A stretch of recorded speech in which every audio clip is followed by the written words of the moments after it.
Whatever happens, cinema has to survive in a relationship with TV.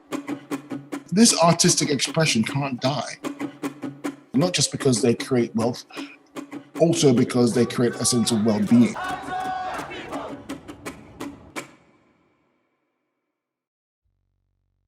First of all, congratulations on the series. I just was completely blown away by them. I mean, it felt like a sort of a defining 2020 event, and it was a real pleasure to be able to experience that during everything else that was going on. Well, much appreciated. Thank you very much. Yeah, Small Axe is just one of those things where the timing of it and where it's landed in our lives, my life as well as anyone else's life, has just been sort of quite pivotal.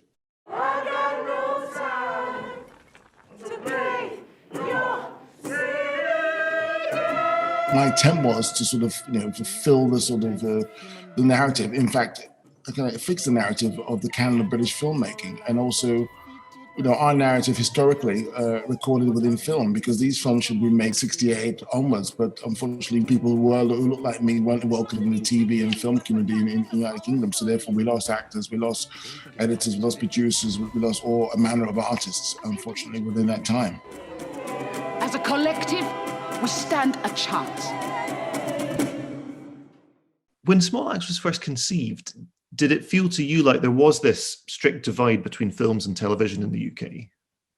All I knew at the time was that I wanted these films to be accessible to to anybody within the country, and I was thinking of my mother. Really, I wanted sort of it to be easy, accessible to her. And sometimes you got to go where people are at, and that things are changing. Television is changing.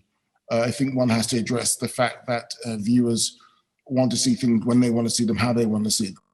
That was something that struck me with Lovers Rock. When I saw it on broadcast on BBC One, and remember thinking, this is kind of amazing that you've got 1 million plus households around the UK all sitting watching this simultaneously at home and being, having that shared communal artistic experience. It can exist outside a cinema.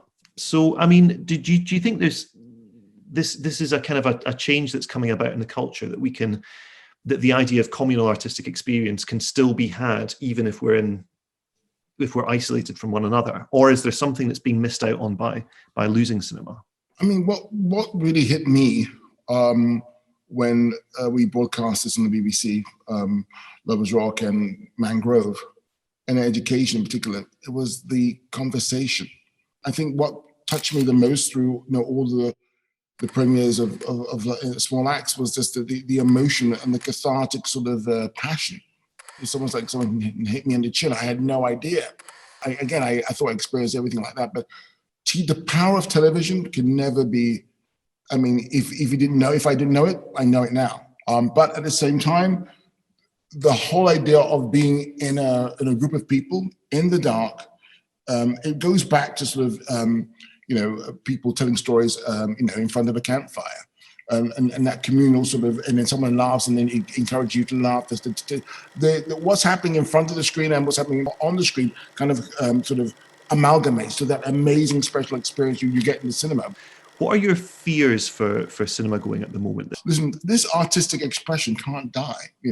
These things need to be supported, not just because they create wealth, also because they create a sense of well-being. I mean, that's it. I mean, look, if we're going to look after each other, look after ourselves, have a happy, healthy environment, this is one of the aspects that has to be propped up. I mean, theatre in this country is given a lot of support. I think so should cinema. Do you think the audience tastes will have changed as a result of the pandemic? The fact that they've managed to survive without this communal experience for so long. And as you said, that they're used to being able to demand, I want to see this at this specific time at my own convenience. Does that change our relationship with cinema as a whole? I think not. I think there's nothing more exciting than going out on a Thursday, Friday, or Saturday night to the movies. There's nothing like it. And the anticipation of a big movie or a movie. There's a different thing going on when you're sat in front of your laptop with your mug of tea, in bed or wherever you are, on the sofa. When you watch a movie, there's a different kind of expectation. That's why I think the thrill or the sort of the excitement of the cinema will survive. It's like a roller coaster ride, you know. And again, with a roller coaster ride, no one wants to imagine being on a roller coaster ride with you. You're the only passenger. It's all about the thrill of the screens from behind you and everything else like that. That's what we got to do. Is what we're going to get back to, hopefully. You hear a lot in other industries about how 5 years progress or 10 years progress or disruption has been compressed into 10 months. Do you think that cinema is undergoing the same kind of thing? I don't know how it's going to play out, but whatever happens, cinema has to survive. In a relationship with TV, it just has to survive. Experiencing small acts the way I experienced it in that communal immediacy of people talking and stuff, I've never experienced anything like it. So again, I love cinema, but I have to sort of, I imagine, face up to the situation that things are changing. But I think that cinema experience can never be, how can I say, can never be